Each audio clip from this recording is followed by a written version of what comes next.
In the rolling hills of northern England, nestled among green meadows and ancient stone walls, lay a quaint little village called Stonebrook. It was a small place where life moved at the pace of the seasons, and the villagers were known for their hardworking nature and simple ways. Among them lived a young lad named Martin. Martin had a heart of gold. He was always quick to lend a hand to a neighbor in need, whether it was fixing a leaky roof or sharing his lunch with a hungry friend. He respected everyone, from the elderly postman to the children playing in the lanes. But Martin had one glaring flaw: a complete lack of discipline. He slept in until noon, skipped his studies whenever the mood struck him, spent endless hours kicking a ball around the fields, and procrastinated on chores until they piled up like autumn leaves. His parents, hard-working farmers themselves, often scolded him. "Martin, if you don't learn some discipline, you'll never make anything of yourself in this world," his mother would say, shaking her head as she baked bread in their cozy cottage kitchen. His father, a sturdy man with calloused hands from years of tilling the soil, would nod in agreement. "Life isn't all fun and games, son. Without order, you'll drift like a leaf in the wind." The villagers echoed these sentiments. "That Martin's got a sharp mind," they'd whisper at the local pub, but no discipline to speak of. "Pity, really."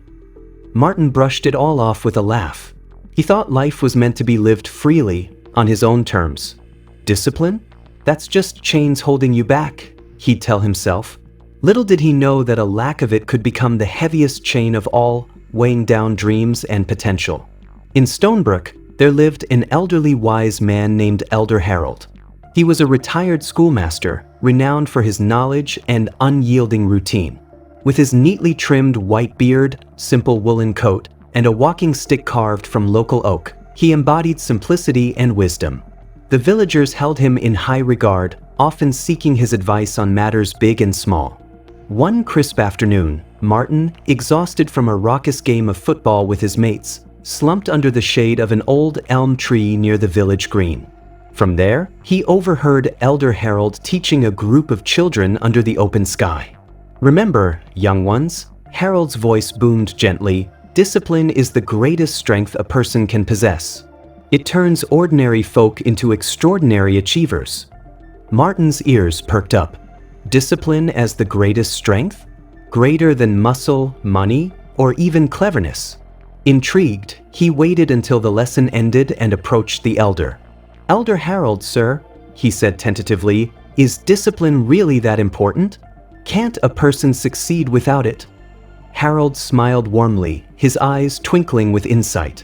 "Ah, young Martin, that's a fine question. You'll get your answer tomorrow, but on one condition: you must meet me here before sunrise." Martin nodded eagerly. "All right, sir. I'll be there." That night, as the stars blanketed the sky, Martin tossed and turned in his bed. The rooster's crow came far too early, piercing the pre-dawn silence. Martin groaned, pulling the quilt over his head. The warmth of his bed was tempting, whispering promises of just a few more minutes. "What's one day?" a lazy voice in his mind argued. But then, Elder Harold's words echoed, the promise of an answer, the challenge unmet. Another voice urged him on. If he disappointed the elder, he'd never learn the truth. After a fierce internal battle, Martin threw off the covers, rubbed his eyes, and stumbled out into the chilly morning air. The village was still asleep, save for the faint glow of lanterns in distant farmhouses. Elder Harold was already waiting, standing tall despite his age. "Well done, lad," he said with an approving nod. "You've won your first victory today. And it's no small one. Laziness is humanity's fiercest foe." Martin pondered this as they walked. The elder was right. Dragging himself out of bed had been the hardest part. Harold led him to the nearby fields, where the first rays of sun painted the horizon in soft pinks and golds. Farmers were already at work, one yoking oxen to a plow, another sowing seeds with rhythmic precision, a third tending to irrigation ditches. Despite the early hour, they moved with purpose, undeterred by the dew-soaked grass or the lingering night chill. "Look closely, Martin," Harold instructed. "These farmers rise before dawn every day, rain or shine, frost or heat.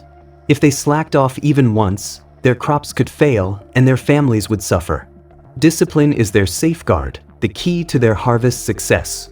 Martin watched in awe. The men and women were sweating already, their brows furrowed in concentration, yet their faces held a quiet contentment, a satisfaction born of effort well spent. Harold continued, "Discipline means doing what needs to be done, when it needs doing, with full commitment. It's not about punishment, it's about freedom, the freedom to achieve your goals without self-sabotage. Master it, and failure becomes a stranger." Those words struck Martin like a bolt of lightning. From that day forward, he vowed to change. He began by setting an alarm for dawn, forcing himself to rise no matter how groggy he felt. He scheduled his studies for specific hours, tackling his books on history and mathematics with newfound resolve. He balanced playtime with chores, ensuring neither overtook the other. Even his meals and bedtime became regimented, no more late-night snacks or endless evenings chatting with friends by the fire. The early days were brutal. Martin's body rebelled against the routine, his eyelids drooped during lessons, and his mind wandered to the carefree games he used to play. Friends teased him mercilessly. "What's got into you, Martin? Turning into an old codger with all this timetabling?" One laughed during a quick break in the fields. Another chimed in, "Come on, mate, live a little. Skip the books and join us for a pint."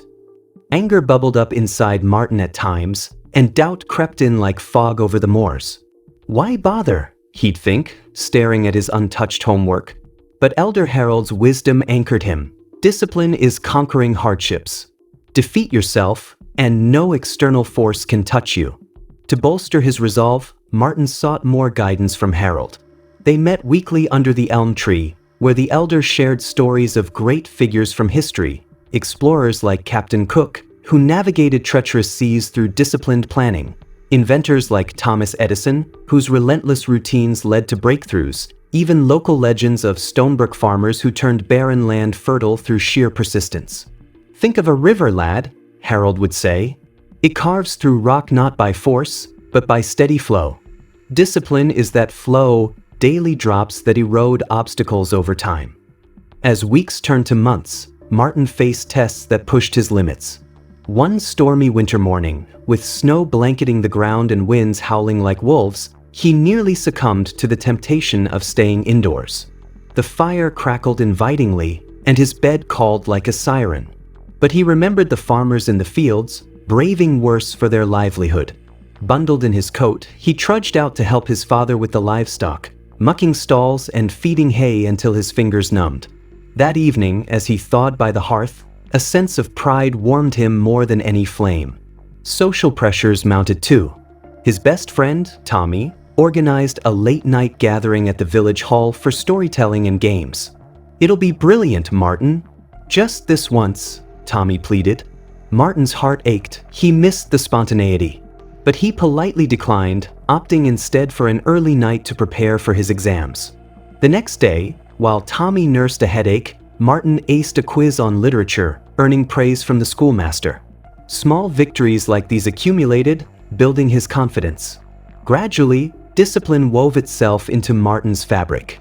He no longer fought the routine, it became second nature.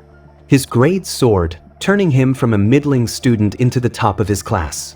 He helped his parents more efficiently on the farm, innovating ways to streamline chores, like organizing tools in labeled sheds to save time.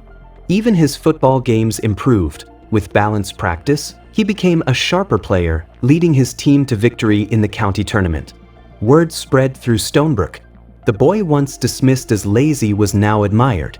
"Martin's got it figured out," villagers said at the market.